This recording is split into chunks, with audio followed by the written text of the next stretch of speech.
Welcome back, everyone. Back. Episode 9 of Witches and Legends and Ghosts. Oh my. Today we're covering Veil. Oh gosh, we have to preface this We do have to preface this. So first of all, as if you're on YouTube, you can see I'm holding the microphone. Last episode, Hunter was holding the microphone. Then we realized that didn't work, so we weren't going to do that. But then I came over here today and realized that I didn't have the little thing that connects the mic stand to the table. So I'm holding mine. So after this one where I'm holding it, we won't do it again. Never again. So there's no echoing.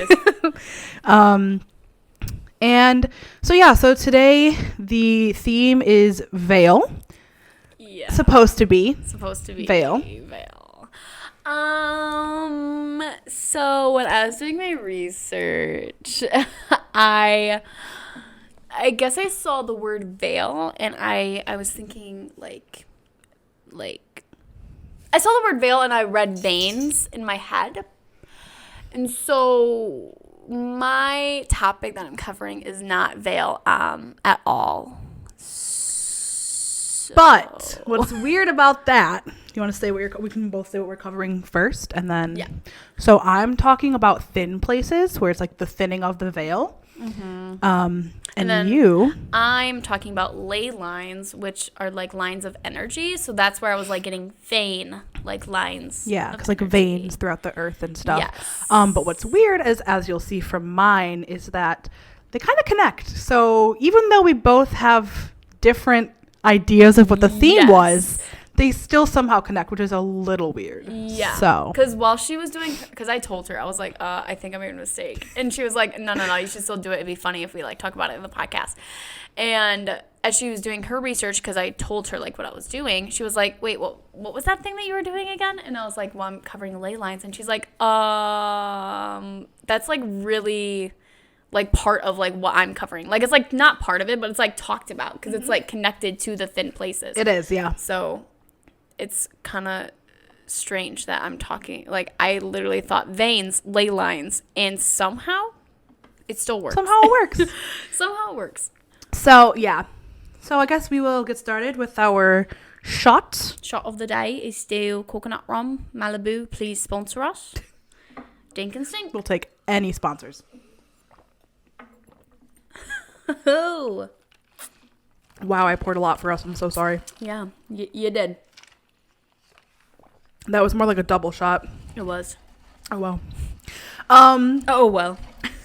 Could be worse. Too late now. So another thing, too, if you didn't catch it from last episode, we have now decided we're going to be shuffling the cards that we read at the very end off camera and off mic.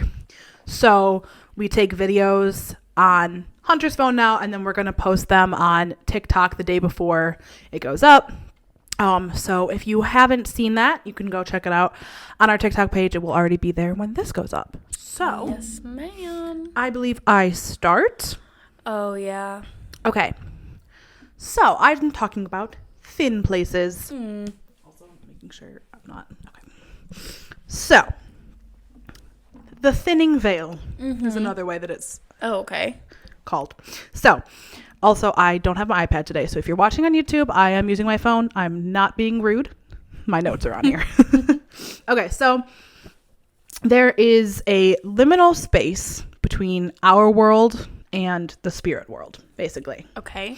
So this means there's like a time and space that's between our physical world that we can actually like tangibly touch things and everything, and then the spirit world, which I have to say, when I was reading this, every time it said something about spirit world, all I could think about was Avatar, The Last Airbender. No. And like the spirit realm and stuff. It's the same, right?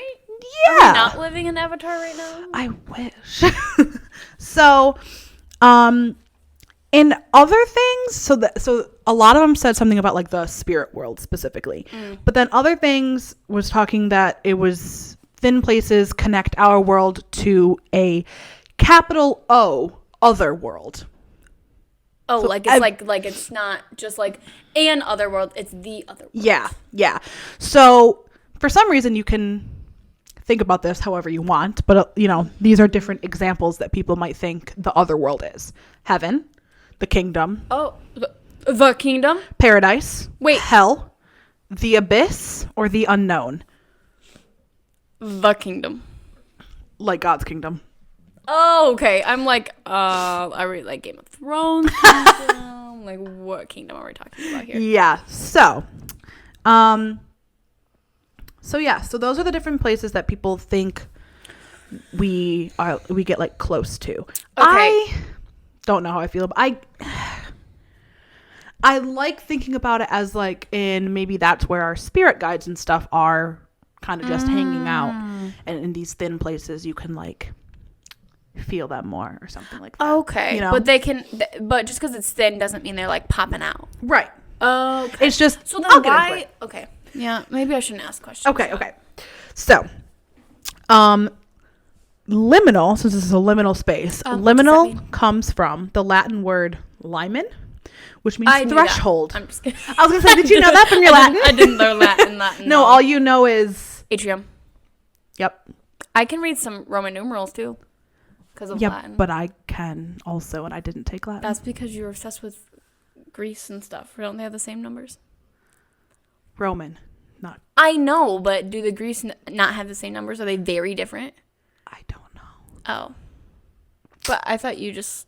Because you like all that stuff. Like yeah, no, I do. You're right. But I don't think that's why I know Roman numerals. Oh, how do you know Roman numerals? Because they're used for stuff. Yeah, but like... I don't know. I've just always... I don't know. It wasn't taught in my school. I mean... I don't think it was taught in mine either, but I think I learned it from... like Kima and Papa probably. Oh, okay. Like I asked them about it because I saw it and I was like, what is IV? It probably stemmed from like seeing the Super Bowl and how they named the Super Bowl off with Roman numerals. That's sad. Why does the Super Bowl... Anyway. Why does the Super Bowl do that, guys? I don't know. It's super cool.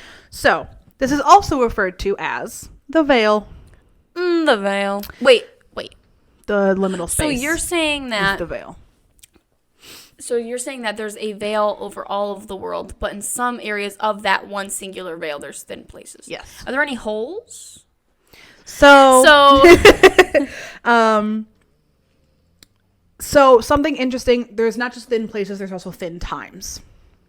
So around Samhain, as we've touched on before, this is when the veil is the thinnest, but it can also start as early as like the beginning of September. This is Virgo season, which is the sign of the harvest maiden. So apparently all of that goes, I don't know how that all goes together, but it apparently all goes together. So, do you know the harvest maiden's name, or is that what she's called? The harvest maiden. Okay.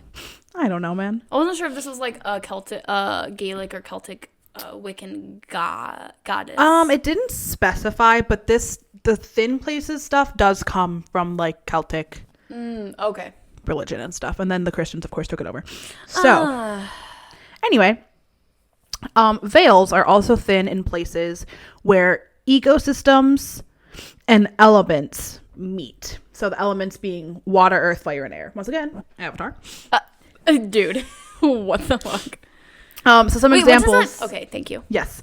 Waterfalls, so that's earth and water meeting. Okay. Volcanoes, fire and earth meeting. Those are like different. So those places are where things are like thin places might happen. So thin places make it easier to connect to the spirit world year round in these specific places where the elements meet. Okay. So like any volcano? Apparently. Yeah.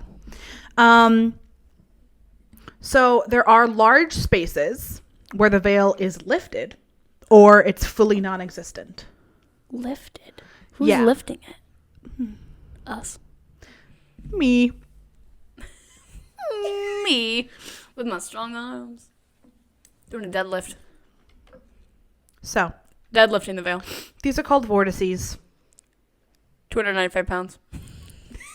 The veil is 295 pounds. Yes. The whole veil over the whole earth. Whole veil. Oh, God. So. These places are called vortices. Where it doesn't exist? Where it's non-existent or lifted for a time being. There are some examples of where these are. Sedona in Arizona. Ayers Rock in Australia, and Stonehenge in England. Also, where ley lines cross, so where they cross specific spots. This seems to denote places on Earth where the veil is the thinnest, and Stonehenge is one of those examples, which I'm sure you will talk about. A thin place, just to reiterate, it's a place in our world where the veil theme is thin between here and another world. So keep an eye on theme. Ancient pagan Celts coined the term, and then it was later used by Christians, as I said. Okay, so Christians use it for like the kingdom thing. Yeah. Okay. Or hell, I guess. I don't know why you would want to be closer to hell. Anyway, here are officially noted thin places. Okay. St. Peter's Basilica in the Vatican City, the Blue Mosque in Istanbul, and the Druid Forest in France. Istanbul, not Constantinople. Every time I hear that, I just think of the dance on Just Dance that we do. If you're an educated person, you would know all about this. I think I would always play the whale. I thought it was a dolphin. Or a shark. I feel like every time we debate this, I always see it as a whale, but then you bring up how it might be a dolphin or a shark, and then I believe you. So it's some sort of aquatic sea creature. It's an aquatic mammal. What are you? There's a zebra, there's a parrot, and then there's... I think I'm the zebra. I think you're the zebra too. What is the other one? Oh my gosh. We're fake fans. It's like a rat. I think it's a rat. Maybe I'm the rat. No, I think I'm the zebra. I think you're the zebra. Anyways. Anyway, so yeah, Istanbul. If you get it, you get it. Istanbul, not Constantinople, just to clarify. So, next time we go to France together. Oh, yes, because it's happening again. Because for sure, we need to go to the Druid Forest. The Druid Forest is in France? Yeah. Well, there is a Druid Forest in France. I didn't know that. Yeah. So the thing I was reading was someone that was in France, and they're going around, and they came to this one place, the Druid Forest, and someone told them, you can hike in here and you can picnic in this area as long as you do it in silence. Oh. So him and all of the people he was with were like, yeah, let's try it. And so they went and they hiked in silence. They didn't say a single word to each other. They sat down and they ate in silence, and they didn't say a single word to each other, and then they left. Oh my gosh, that sounds like it would be so therapeutic and peaceful so and peaceful. Awakening, and because we've gone on hikes, but obviously we're talking the whole time. I wonder how it, especially in a place like that where it's so beautiful. Oh yeah. Oh yeah. It's way more beautiful than the horse trail that we have been hiking. That's really funny that you bring that up, because I talk about it. You talk about the horse trail? The horse trail. Oh no, do you? I do. I know exactly why you talk about it. I don't think you do, actually. Really? We'll get there. Okay. So, people have reported that all of these places were very sacred, and that they felt like it brought them closer to a different world, and that the existence of this other world was so real to them that it was almost palpable. Oh. Yeah. So, this is very interesting. There is a quote from Mahatma Gandhi in his spiritual message to the world from 1931.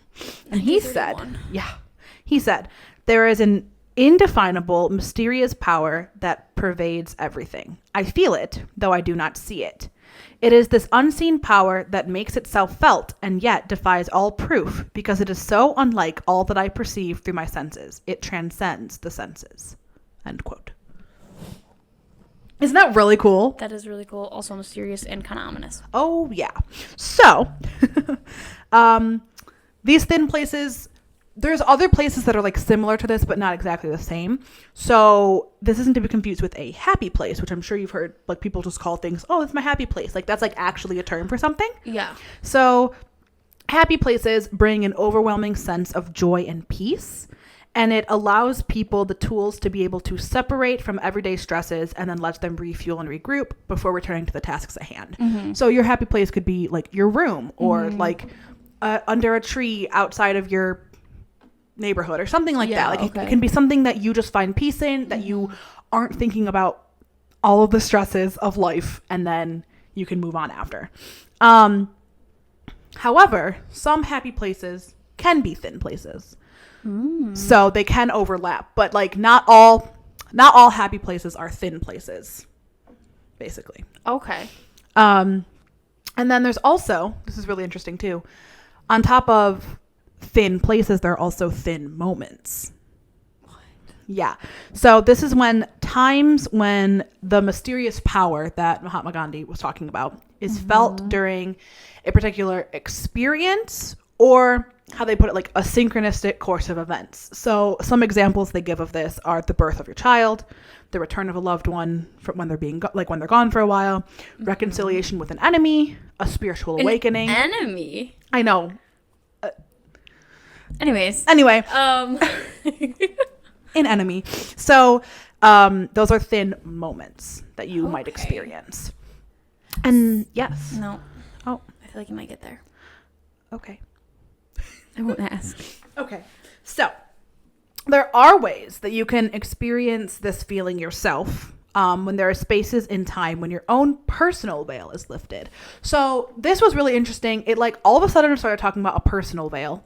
So it's like there's a veil that goes across all of the earth, but then there's also everyone has their own personal veil with the spirit world, I guess. So apparently there's times when this can be lifted. So here are some times when that could happen. When you're alone and having a quiet moment, like just to yourself, in your own element, like literally your own element. So like you are a Sagittarius and that's fire. So like when you're near fire, it could lift the veil. Ooh. Yeah. For some, running and swimming could bring them thin times, places, moments, Bella whatever. Bella swimming with her what are they, waterproof headset, but she said the music stopped halfway through and then That's she just kept so going. tragic. The veil got thicker once the music stopped. I'm sure it did. And then another thing is moments between awake and asleep, or asleep and awake. That can be a time when the veil is lifted. So like liminal space between sleeping and awake. Wait. Are you talking about like during the day or like during night, or are you talking about like that time when you're like half asleep, half awake? Yes. Oh, okay. Yeah. The time when you're about to fall asleep and like you're not there yet and you're still kind of aware of what's going on, or like vice versa when you're just waking up but you're not fully awake yet. That's like so weird because I feel like during those moments I do feel like Different. I was gonna say not like peaceful necessarily, just like not out of body, but like I don't know how to describe it. No, I know what you're saying. I don't know how to describe it. Uh-huh. It feels like I don't know how I keep trying to like come Exactly. up with the words to describe it, but I literally can't. But like today, I was like half asleep, half awake, and it's like time isn't nothing's real. It feels like time is like there is no time because you're like in between. Like when you're asleep, there is no time, but when you're awake, there is. So when you're like in that halfway stage, it's like everything is different. Yeah. This is I'm really good at describing how I feel, guys. No, that's kind of the point, is that you can't describe it. You know? I wish I could. Yeah. So, also the time of day can help with this. So, like dawn or dusk, once again, some sort of liminal space between. From dusk till dawn. Yes. Okay. So once again, it's a lot of like these liminal places. So like this liminal space between morning and night, or night and morning, like this time period when it's not one or the other, it's both. The gray area. Yeah, basically. So, other times in the year that are of spiritual significance to you could also bring this. So like if you're like really religious, you're a Christian, and Easter is a really, really spiritual connection between you and God, or you and Jesus, the veil could be thin for you then. And this could be because your intuition is probably heightened at this time, which allows for this connection to happen easier. And then how people have described it is when you are in this space, it's like everything that you perceive through your senses is charged or electrified or illuminated. It's just like you experience things more than you would elsewhere. And then, so you can't find them You can't just go out looking for them, really, unless there's those like specific places that are already like considered some. But if you do open up your spirit, I guess, okay, if you like set your intention to try and find a thin place, a thin place will find you, basically.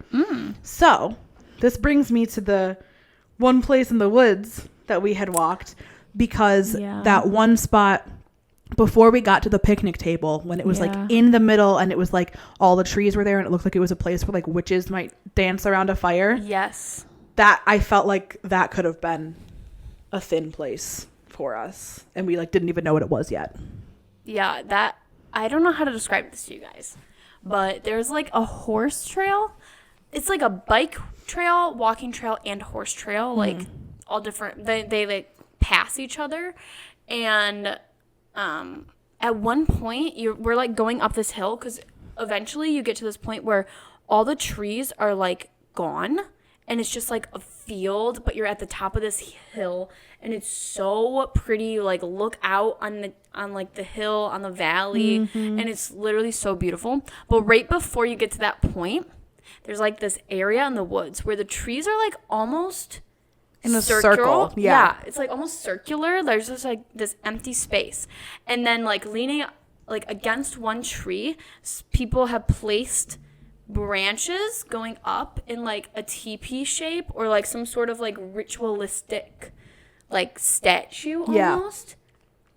Yeah. And there's like, and then like around, I think around the sticks there's like other sticks or like stones that have like placed around it. Like, yeah, there were definitely stones or stumps or something that were like maybe not necessarily in a full circle, but like a half circle or something. Yeah. And it's like so random. It is. It's so it doesn't random. fit with the, like, even the trees are different from every other tree that we saw while we were hiking. And they're literally like, it's a forest, right? There's trees randomly placed, but not in this circular area. Yeah. There is not. It was like pine trees that are there. And it was, they were like the ground was even different because there's no leaves in that area. It's all like just needles, and it's like soft, and so there's like it's much like flat, and it's like less noisy. Even though we're going up a hill, it's somehow flat in that area. Yeah, it's like literally flat. Yeah, so that I felt like maybe we came in contact with that without even realizing. And then another one that I think I came in contact with was really recent.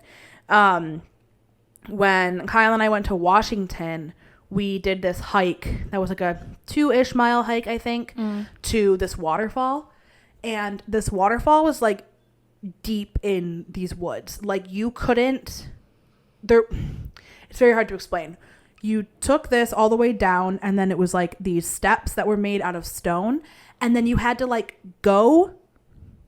walk on basically an edge of like a cliff. Okay. Like scale this cliff sideways to be able to like get through, and then down to where the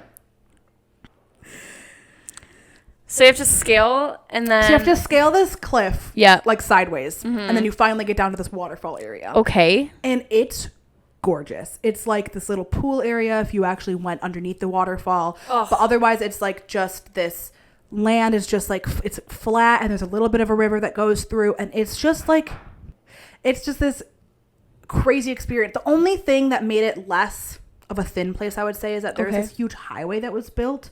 You can't hear the cars. You can just see it. And it was like a gray day. Weird. It was misty. It was the craziest feeling I've ever had.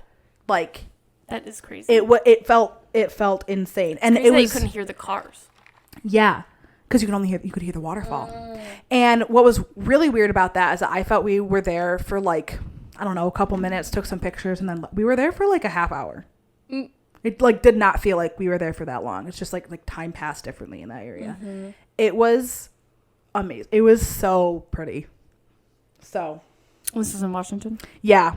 So that's my thin place. Jealous. Potential. Very jealous. I can't think of any other. Actually, no, that's a lie. I don't know if this would be like a thin place, but me and my friend Kaylee, when we were really good friends in high school, at the end of like my subdivision, it's just like a dead end, and it's just like a forest after that. And we decided to just go like walking in this forest. Yeah. I don't know why we did that. We just Come on, we loved doing walk that in the woods, but I'm like my cul-de-sac or whatever you want to call this subdivision. We don't communicate with each other at all. I don't know the neighbors. Nobody goes outside. It's like empty, and so it was weird to like explore my subdivision because I've never done that before. Yeah, but at the end, after the dead end, it's just like a forest. And me and my friend Kaylee went walking, and we like found this area, and it was like from the 40s and 50s. We found a shit ton of like bottles and stuff from so long ago, and there was like chairs and like a car broken down. What the and hell? Like parts everywhere. And, like, an old peanut butter glass, because it was glass, obviously. Back in the day, everything was glass. So we found, like, an old peanut butter glass Jiffy. I think it's called Jiffy. I don't think it was Jiff. I think it was Jiffy or something like that, peanut butter. And it's just, like, we were there for so long. I swear to you, we were there for so cool. long. There was not that much to see, honestly, but we were there forever. We were just digging under, because it was cold out. We were like digging under the leaves. We were like digging literally in the dirt. We found like cans from like old Coke cans. It was just like really, really cool. That's really I think cool. I still have some of like the glass bottles in my room because that wouldn't surprise me. I feel like that's definitely something you would collect. I keep literally everything that I find. I'm a hoarder, but not really. But like only the good stuff. That's what every hoarder says. I'm okay. I can. She's not a hoarder. I'm not a hoarder. You can see the floor of my room. Okay. You can't see the floor of mine, and it's not because I'm a hoarder. It's because I haven't done laundry in like a month. But anyways, I felt like that was a thin place because we were there for like honestly not that long, but it felt like we were there for like days. Like it literally felt like we were there for like days. That's crazy. And we just kept finding stuff. I was like, "What? This is so cool." That's really cool. That's really, really until cool. this like sun went down. It was really cool. I need to go out there again. I was gonna say we should. We should. We'll plan a day. Well, the last time we tried to explore my subdivision, we got scared. I don't want to talk about. Okay, to be fair, we did it at like 11 at night, and we were two teenagers. So here's the thing. We were obsessed with Stranger Things. We are obsessed with Stranger Things. I love Eddie. We dressed up for fun, not Halloween. We dressed up for fun, not Halloween. Just want to clarify that. I was Mike. She was Dustin. I was Dustin. Jade was Dustin. And we wanted to live that 80s Stranger Things life. And so we were like, let's go for a bike our ride. Bike at 11 p.m. in November. The tires were flat. And it was 11 p.m. But it was 11 p.m. so we couldn't fill them up because it would have been too loud. So we decided to do it anyway. But it didn't stop us. So we are riding these flat ass tired bikes down my we barely got down the road at all. We literally like left the driveway, went down this little tiny road that's turned left and then stopped. And then we were like, wow, these bikes are awful. Scary. No, we didn't stop yet. The bikes were horrible. These bikes are really awful. So we just can't do that. Abandoned them on the side of the road in someone's yard. And we were like, let's walk. Let's just walk instead. It's fine.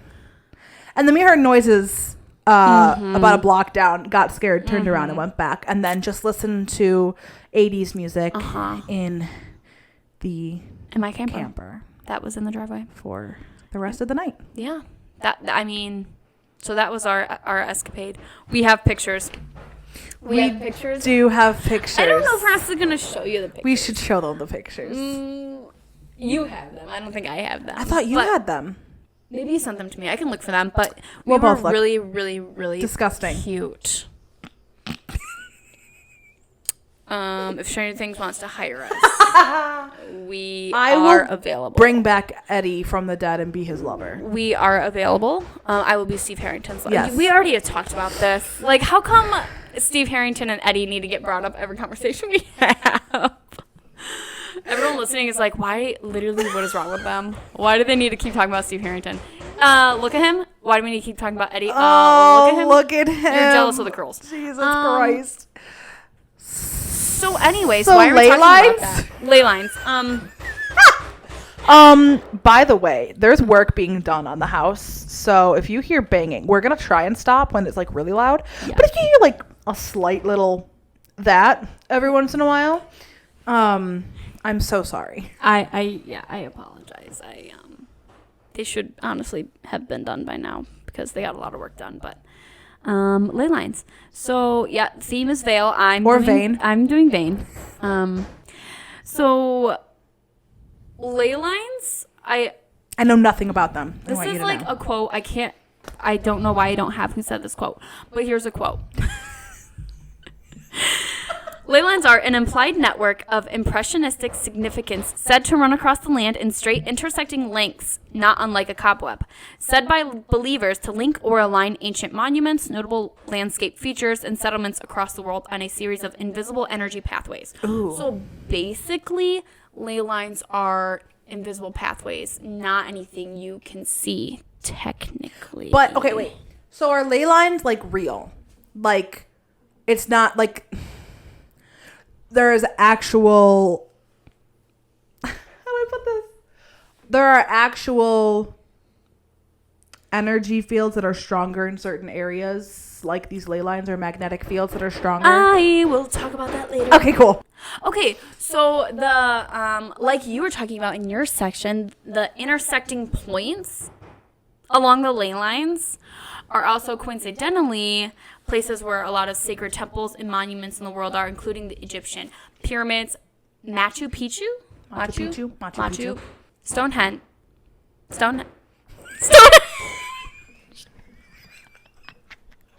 Stonehenge, and yeah. Jesus Christ. I'm crying. So when it comes to ley lines, the interesting thing about them is that like it's not like ley lines is like the American version. Because there's other places have their own like understanding of like ley lines, but they're like not called ley lines. Oh. So in China, ley lines are known as dragon lines, I guess. Oh. And these like dragon lines go back like thousands of years to like ancient China. Wow. Yeah, because I thought that ley lines were like a recent thing, and I think they are fairly like recent, like in terms of like discovery or whatever you want to call it in America. But a lot of like ancient civilizations talk about like these energy lines that like shoot across the world.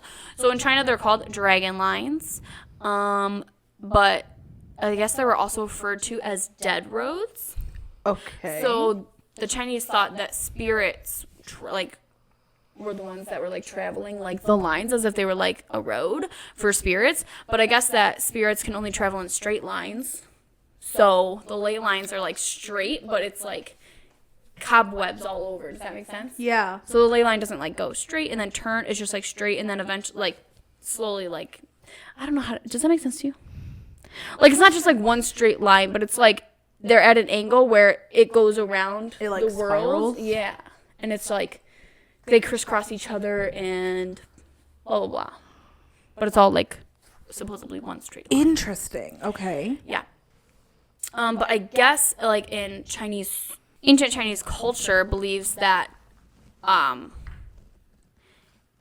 longer the distance between like intersections, it like builds up an energy.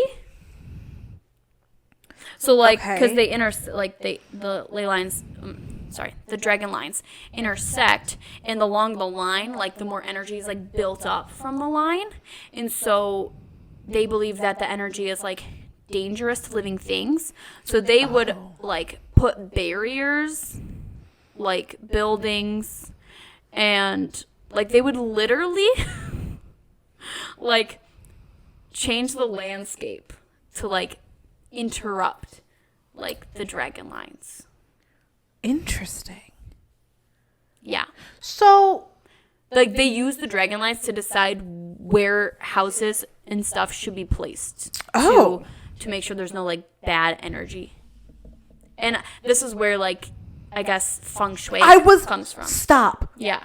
Before you said that, I was literally about to ask, does that have to do with feng shui? Yeah, I guess that's where feng shui comes Stop. from. That's so, like all the bad absolutely. energy. It's like you read my mind and answered my question before I could even ask, because I literally was about to. That's the insane. next words out of your mouth were feng shui. Yes, quite literally. So yeah, that's where feng shui comes from. Wow, that's really interesting. They would like, when I say that they would like change the landscape, like they would tear down like hills. They would like take down mountains or like make mountains. They would like literally like the grass mounds that they have all over China.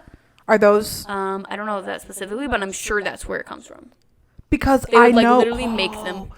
That's so interesting, because I've heard about those before and how apparently like, oh, they're trying to cover it up and yada yada yada, but maybe it's not that deep and it's just that they were put there because of the dragon lines. Yeah, I guess Coal Hill is like a major hill, and they made that hill as man-made because it was on like a really big, like a major path that divides north and south, like China. And I guess each year the emperor would climb this hill that they made and perform a ritual to invoke the power of the dragon for his land.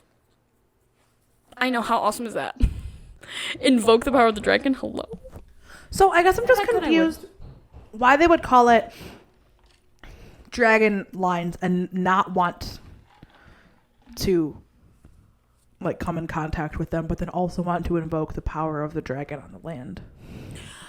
I didn't include this part, but there's like a whole backstory with like a dragon that I guess like I think he got slain or something, and so it's like his blood or something running through the lands, and so they like want to it sounds like they want to use that power like for themselves, but I guess if there's too much dragon power, like bad energy, it's just like bad energy, so that's why they like disrupt things. And like with feng shui, like in the house, they like don't want a lot of straight lines. Like I think it's right, like they want constant movement. Because I guess it's the bad juju. It's like the energy, how to make the energy flow in a room.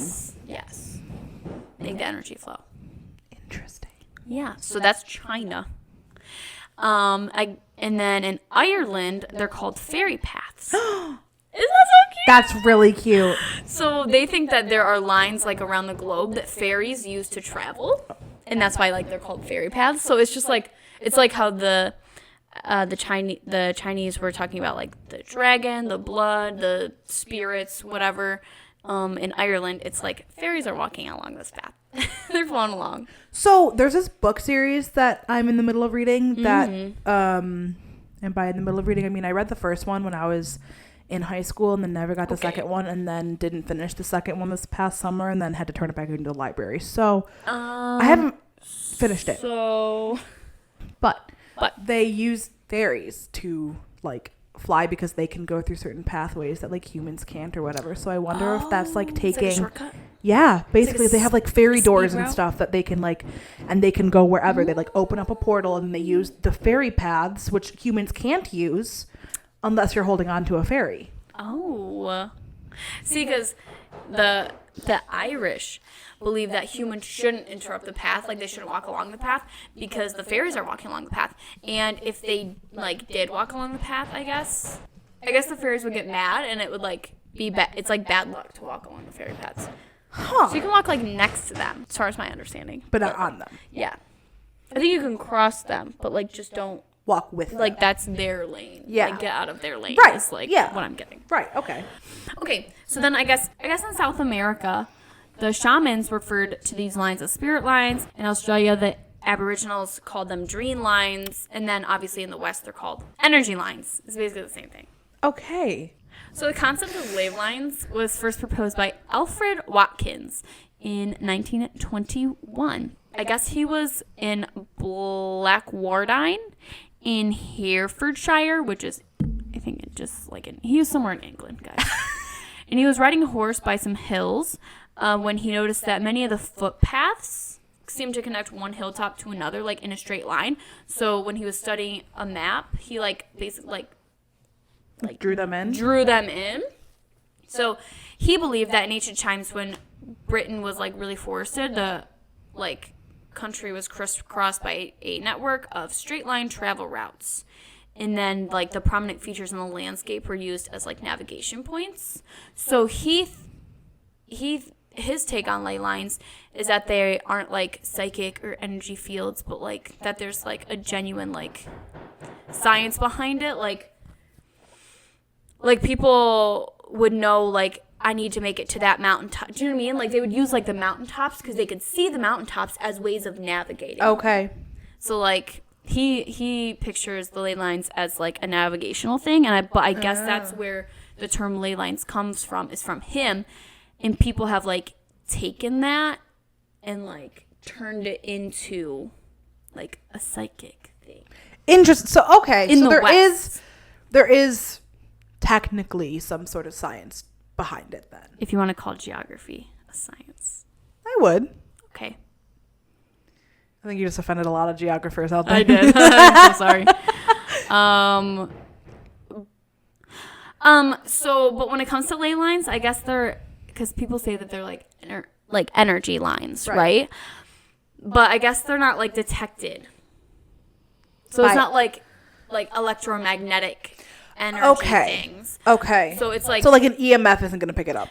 Yeah, so it's just like psychics and people who like claim to feel the energy that are like feeling the lines. Interesting. Yeah, so outside of like a geographical, like maybe they used it like to know where they're going thing, it's like a psychic thing. There's no like actual like proof that there is energy like. That's really interesting. It's very, very interesting to me that multiple places and cultures have this thing. Yeah. Like that's always very, very fascinating to me when something's not necessarily like tangible, but multiple places around the world either believe in it or have some sort of version of it. Yes. That's why, because like when I was first like looking this up, I was like, wow, there's not a lot like of information about like ley lines. But then I discovered that like every place talks about the ley lines, just like in a slightly different way, but they're all like the same thing. That's really cool. I did not know. So I knew about ley lines before researching this because I read a book called The Raven Boys, and if you haven't read it, guys. I think you've talked to me about this. I definitely have talked to you about this. You had to call me and rant one time, I think. Oh, I'm sure I did. But it is really good. But they like use ley lines in that, and like part of like where the ley lines come in is like in the story there's like a forest that has a name, and I forgot the name. They like named it. They like named the forest themselves. Grey Warren. It's called Grey Warren, I think. But the forest, like, they find out is, like, they, like, discover ley lines because one of the people in the books is, like, obsessed with ley lines, and he's obsessed with, like, this dead king who people claim, like, is still alive but buried somewhere or something, and they think he's on a ley line, and so that he, like, knows all about ley lines, and they find this magical forest, and then he's like, oh, this forest is on a ley line, that's probably why it's, like, so magical, and it's, like, mysterious and, like, veil-y. Like in terms of like the thinning of the veil, and I guess there's a cemetery at one point where like the veil is very thin, that's talked about. So like that's where I know ley lines from. Obviously in that book it's like a lot more like magical. Yeah. You know? Yeah. But I actually honestly I think you would really like it because like this girl, the main girl's entire family is like all psychics. So like their whole job, they like literally all the females in the family live together in this one house and they all do their own like psychic work. I think it is love that. It is so fucking cute. Like literally it's her mom, her aunt, her cousins, everyone. And there's like a character in the book named Persephone. And she reminds me of Luna so. Yep. We pulled a Persephone card. If you haven't watched the TikTok. We did pull a Persephone I don't know what that means yet, That's but. so weird that. Oh, the connections, you guys. Dude, it's crazy. I feel like every time we pull the cards, there's some sort of connection. But it's, like, that's like a really weird connection. Like, anyways, so you would like that. I think anybody who is listening to this would like that. That's where I learned about ley lines, but obviously, and that's like way more like magical. But so when I was doing the research, I didn't realize that like there was like geographical like connection. Like I knew like, no, actually I guess I didn't. Like before I read this, I didn't think that like the Stonehenge or whatever is like on a ley line. Yeah. But I guess some people are saying like, technically you could have a ley line anywhere you could put a straight line. I guess theoretically, yeah. Yeah. So, but so that's like people's like critique on it, and obviously the fact that there's no like electromagnetic thing. Yeah. Yeah, that's fair. I think it is really interesting though, if you, like I said, if you consider that many different cultures have this, or that there is some sort of science behind it where using mountaintops can help navigate areas. Like I think that there's something to say for that at least. Yeah. Also, I don't know how this connects. But I thought this fact was like pretty interesting. I guess an article in New Scientist magazine published in 1987 suggests that suggests that like pigeons, whales, bees, and even bacteria can navigate. Yeah, they navigate using the Earth's magnetic field. That would make sense. So the whales especially, I feel like that would make a lot of sense. So it's thought that a tissue containing a substance called magnetite is responsible for this, and magnetite enables living creatures to sense magnetic changes. And I guess that this magnetite has been found in human tissue, like found at the front of their skull. In the like, prefrontal cortex? Sure. But like, wouldn't that make sense that like if we had that in like I wish there was like electromagnetic like detection on these lines, because it would make sense that if we had like something in our brain that's like can navigate using the Earth's magnetic field, it would make sense that if those we're using the pathways, like there's some rhyme or reason for the path that like people was making. Well, I know that they've said, or I've like heard this thing before that was talking about how all of like the big monument and stuff, so like the pyramids, like Stonehenge, the Aztec ruins and stuff, they're all on the same line and they all match up with some sort of constellation. But I wonder if that also has to do with like the ley lines too. It could be all on like one line of like the ley lines or something. Yeah. So there's this quote by like skeptics, but like I thought it was pretty interesting. Okay. So the quote goes, "A good analogy is that ley lines exist in the same way that astrological constellations exist. You could draw or imagine lines connecting certain stars to form the horns of the Taurus constellations, the scales of the Libra sign, or the Big Dipper. But that doesn't mean that those points were placed there to make that pattern. The way that patterns of stars are grouped and connected is arbitrary and artificial, not guided by anything in nature or reality. They are patterns our brain impose on the world around us. The only meaning is that which we bring to it." End quote. I agree with that, but I also think that it's a very human thing to find patterns in anything. We need to find patterns to cope. Like literally since like way back, like even Neanderthal days when they're like, or the Mayans, they made this calendar. Why? Because if they didn't, time is just an endless meaningless loop. We need to have some sort of like standard parameters for everything, or else we'd all go literally crazy. Yeah. But I read that and I was like, that's like a really good point. I really like that, and that doesn't. I like that means they're not discrediting it fully. Yes, but they're saying that there is some truth to it because we chose to find these lines, just like we chose to find the lines in constellations. Yeah, like it didn't have any meaning before we give meaning to it. But that's how it is with everything. That's what life is. That's reality. Nothing has meaning until we give it meaning. Exactly. Like swear words. Like swear words. They're words. Like time. Anyways, before we get we do this every single time. Jesus Christ. Everything is existential.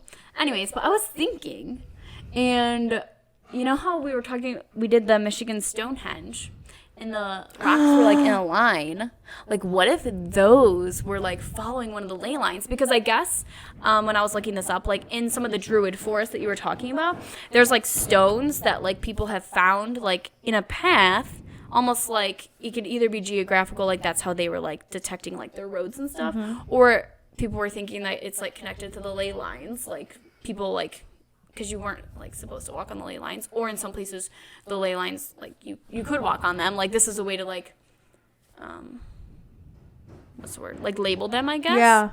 And so I was thinking, like, what if like the Stonehenge in Lake Michigan is like because it's in a line. What if it's like following one of the ley lines? So I was like trying to like look it up, but nothing would tell me like where the rocks are. I was gonna say, what are there cardinal directions that they're facing? So I have no clue. Are there like pictures of the ley lines drawn around the world, like that will show? Does it pass through? I don't know. That's what I was trying to figure out. There's no way for me to know. I don't know. Like that sucks. Yeah, people don't want to tell you like exactly where the rocks are. Oh, because they don't want people like visiting it. Yeah, that makes sense. So they've like tried to keep it like pretty. I understand low-key. that. But I was like, oh, that's really like, interesting. Popped into my head. I was like, wait a second. Yeah, that would make a lot of like sense. Yeah, that it would. It's like another.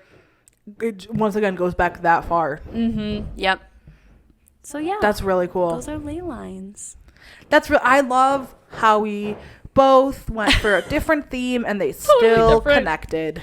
Totally different theme. Veins and veils, and yet they're and basically here the we same are. thing.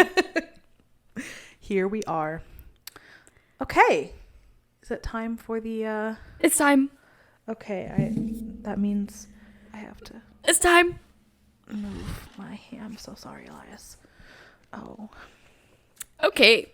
So I have the Wooden Wardens. So I have the Woodland Wardens. The first card I have is the Snail and Huckleberry, and it says on the card, "Trust in the invisible." So fuck off. The invisible like ley lines. What is happening? So, the determined and deliberate. I cannot speak today. So, the determined and deliberate snail carries its home on its back. While it may seem like a simple, humble creature, the spiral of its shell portrays great mystery, represents the cycle of life. Like the snail, the huckleberry is sometimes associated with smallness and insignificance. A huckleberry in the late 19th century slang was a person of little significance. However, it is a powerful fruit that grows plentifully, offering life-sustaining nutrients to both humans and woodland creatures. Together, the snail and huckleberry invite an appreciation for what is beneath the surface and trust in what cannot be seen. And because it is upright, we have now is a good time to follow your bliss, trusting in invisible supports. With great risk comes great reward. The questions are, when have I benefited from trusting in subtle clues? How can I look beyond appearances towards deeper meaning? That's so weird. That's so weird. Invisible, trust in the invisible. Stop. That's the one that like popped out first when you were just shuffling, isn't it? Yeah. Oh no, that was the other one. That was the butterfly. Right. Okay. So I have dryads. The keywords for this are wisdom and grounding. Dryads are female nature spirits who preside over. I like how I pause too, as if I need to. I literally like mid-sip. Okay, so I have dryads. The keywords for this are wisdom and grounding. So dryads are female nature spirits who preside over groves and forests. Each tree in the forest has a dryad as a protector. And when a tree dies, its dryad guardian dies with it. We've definitely had this card before. Yeah. When you walk through a forest or garden, you may notice certain elemental beings or nature spirits call out to you to come closer. And other voices are forbidding and you naturally stay away. This is a high-frequency form of communication that those who spend time in nature know very well.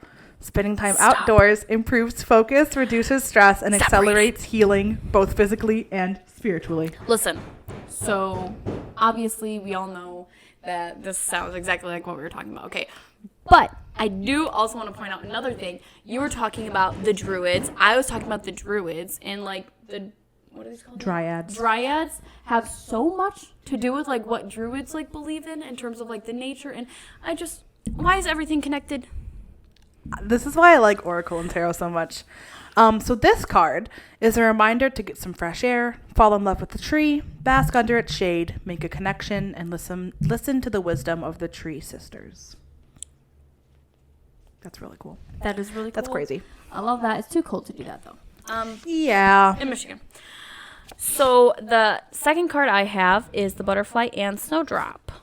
And the snowdrop is my my birth flower. I was gonna say I don't know mine. I'm sure it's a poinsettia. Probably. Because my birthday is December 17th, for those of you that don't know. And mine's January 16th. Are there very close. We have like a snowdrop, poinsettia. They go together so well. well. Anyway, you were saying. Anyways, as snowdrop. I was saying, the meaning of the butterfly and snowdrop is hope. The butterfly and snowdrop, two symbols of spring. Oh, I love spring. Remind us that winter will soon end and hope is on the horizon. Butterflies develop through metamorphosis, transforming from an egg into a larva, then becoming a pupa or chrysalis. Chrysalis, yep. And finally hatching into an adult. The egg stage is so humble and the full-grown butterfly is so astounding. The process can feel like magic. The snowdrop has a bit of magic about it as well. It is one of the first flowers to appear towards the end of winter, signifying that brighter, longer days are just around the corner. And this was also upright, and it says, the period of hardship is coming to a close and better days are ahead. Take heart in signs of the coming thaw. Dude, me with my semester. Yes! This semester has literally been like a semester from hell for me. For both of us, I think. And I am like just dying for that last paper or the last thing I have to turn in. And then next semester, for me, I don't know what you... Do you have one class?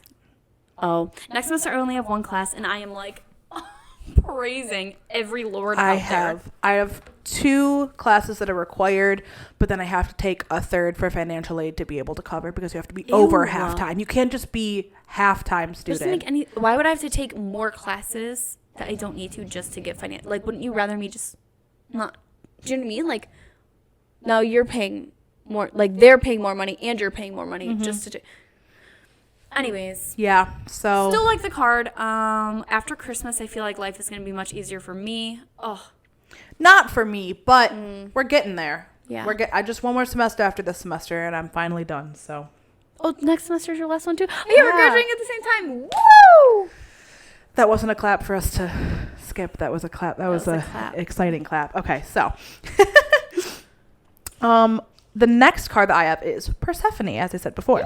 So the keywords for this are resilience, adjustments, and faith. Persephone is the queen of the underworld, the guardian of the dead, and the daughter of the harvest goddess, Demeter. Didn't you? Uh-huh. I sure did. She talked about the harvest maiden. Harvest maiden. Okay, one day when young Persephone was picking flowers, Hades, the lord of the underworld, saw her and became overwhelmed with desire. So I don't like the way that this one describes their relationship because I've seen other ones where it's like she genuinely chooses to be down there and it's not like he didn't like kidnap her. Like so she chose to be there. What is this from? Greek mythology. Okay. So like in this it says that he abducted her and brought her back to the underworld, offered her a pomegranate, and then basically what it is she ate 6 seeds of the pomegranate, and that means she's in the underworld for 6 months out of the year, and then she's in our world for the other 6 months. This sounds a lot like Adam and Eve. Like, she wasn't supposed to eat the pomegranate seeds. She wasn't supposed to bite the apple, and now that they did, like, there's a punishment for it. Yeah, so the punishment is that we have winter. So winter is when Persephone is in the underworld, and that's when... Are you telling me Persephone is why I have to deal with winter? Yeah, and then... actually, really, it's Demeter. Because Demeter is her mom, and her mom is, like, pissed that her daughter decided to live with the god of the underworld instead of living on Earth with her. Does she have a choice? So here's the thing. Some things say that she had a choice, and some things say that it was, like, she's forced to do it. But I choose to believe that it was a consensual relationship between the two of them. Is and Hades? And that Hades. Demeter needs to get over herself. Have you seen Hercules? Yeah, we watched Hades it. Hades is hilarious. Yeah. I wouldn't like him. I know. I love Hades. And so I choose Hades to love believe too. that You ever seen she Beauty and the Beast? chose to be with him and that Demeter is just a salty old bitch. She is. She wishes she had someone as hot as Hades. Yeah. So anyway, we're going to skip ahead because I hate the way that this describes it. Okay. So, Persephone symbolizes the unconscious and hidden reality that is full of riches and promises. She reminds us of our resilience in the face of a challenge. Her message is to trust that you have the resources within you to make the most of any situation if you allow yourself access to them. Oh, that's so much. That goes with, like, the butterfly one. Butterfly and just finishing the semester. I'm at the point where I just need to graduate. Oh, yeah. I just need to 1 all of my classes. I'm not going into grad school, at least not yet. So I don't give a shit if my GPA plummets at this point. I'm doing the bare minimum. Because if I do any more than that, I'm going to lose my goddamn mind. literally, it's for your own safety. And here's the thing. Anyone that knows me knows that I've always, my entire life. She's been a freak. Yes. I would do things like way more than I would have to. I would give everything my like 110% for even things that I don't need to. Boy. Like literally she's that person that you're like, oh, I did so bad on this exam. And she's like, oh, yes, me too. I only got a 92. Okay. And I'm like, it says my 65. Okay, so I'm over that, and now I have a friend who's like that, and I understand why you got annoyed with that now, because now I am the one that is getting the 65%, and she's getting a 94, and she's like, oh no. And you're like, I'm like, we're passing. To be fair though, she does actually want to go to grad school, so it is a little bit more important for her grades than my own. I feel like honestly, I feel like anyone can get into a master's. Really? I didn't have like outstanding grades. I had like mediocre, like 3.5, 3.25, 3.5. I got into a master's. If I could do it, you could do it. You got this. But I'm not going to a doctorate, I've decided. Yeah. Yeah, so I'm just going to take the summer off and work in my daycare part-time and go to my lake house and take Fridays off. And then I can start my real adult life and get a career in September. Yeah, see, the thing is, I have to get one ASAP because Kyle and I are looking at places to move into, and I'm definitely going to need to contribute. And at that point, here's the thing. I also don't want to start a job, like, in September because then I'll be going on my honeymoon, like, the month later. So I want to start in, like, May or June after I've graduated so I can be there for a couple months, and then it will be, like, understandable that I'm taking, you know, like, 2 or 3 weeks off for my honeymoon. I mean, though, before you start a job, you just tell them that, and they don't care. Okay, we'll see. So, like, best case scenario is that Kyle's work hires me, and then he doesn't give a shit. True. That would be best case scenario, but yeah. But we'll see. But we just gotta get through this semester. This semester is, I think, really going to be the worst one because. This has just sucked. And these next 2 weeks are just gonna be. When this posts, I will be done with everything. So when this is posting, I am like breathing a sigh of relief and having a full week to myself for the first time in like a year, because over the summer I worked full time. So I'm not going to do that for break this time. I'm going to still work my 10 hours for the break per week. Oh, okay. And then just let myself play on my new computer for the whole time. For the entire time. For the entire time. Fall asleep with the computer, wake up with the computer. Oh, the cat looks very cute right now. He is, yeah. Little teeth. He has literally vampire fangs. I love him.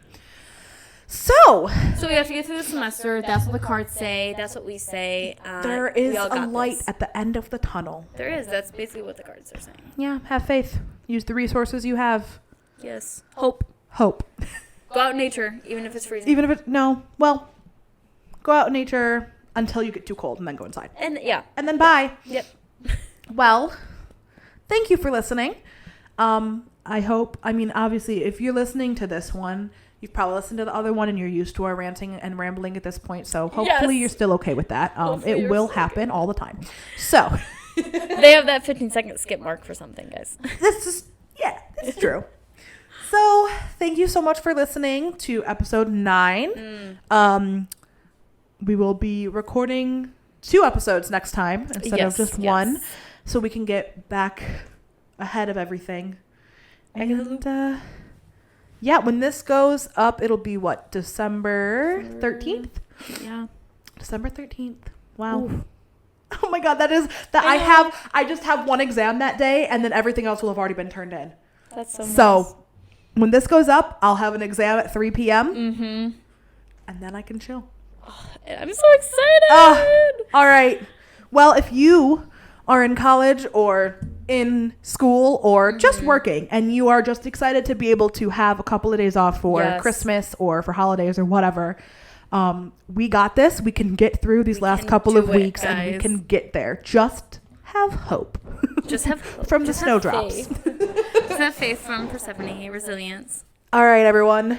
Okay. You can follow us on Instagram, Twitter, Reddit, subscribe Tumblr, on YouTube, Tumblr, Facebook, TikTok if you want to see TikTok if you us wanna shuffling cards before each episode. We post them a day ahead of time. So next time you'll be able to see this on the 19th. Yeah. We'll see you there. Thank you. Bye. Bye.